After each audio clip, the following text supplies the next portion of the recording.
Ito ang GMA Regional TV News. Balita naman sa Luzon mula sa GMA Regional TV, isang motorsiklo ang nagliyab habang nasa kalsada sa Pangasinan.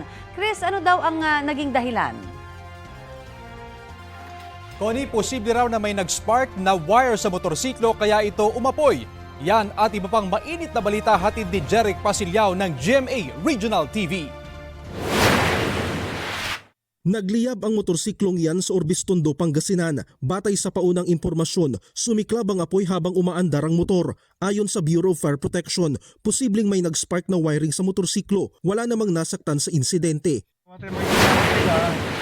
13 magsasaka ang sugatan matapos mabangga ng isang bus ang sinasakyan nilang kuliglig sa Rojas, Isabela. Ayon sa pulisya, parehong binabagtas ng mga sangkot na sasakyan ng kalsada papuntang Kalinga. Ang driver ng bus na mabilis umano ang takbo, hindi raw napansin ang kuliglig na walang ilaw. Isinugod ang mga biktima sa ospital.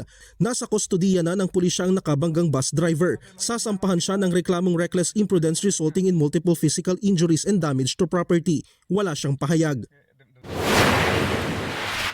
Pinadapa sa kalsada ang mga sakay ng isang kotse sa Bacolor, Pampanga, kasunod ng anti-illegal drug operation ng mga otoridad. Nakuha sa kanila ang mahigit 400 grams ng hinihinalang shabu na may street value na halos 3 million pesos. May nakumpiska ring mga samut-saring baril at bala. 4 ang arestado. Nahaharap sila sa mga karampatang reklamo. Wala silang pahayag. Jeric Pasilyao ng GMA Regional TV nagbabalita para sa GMA Integrated News.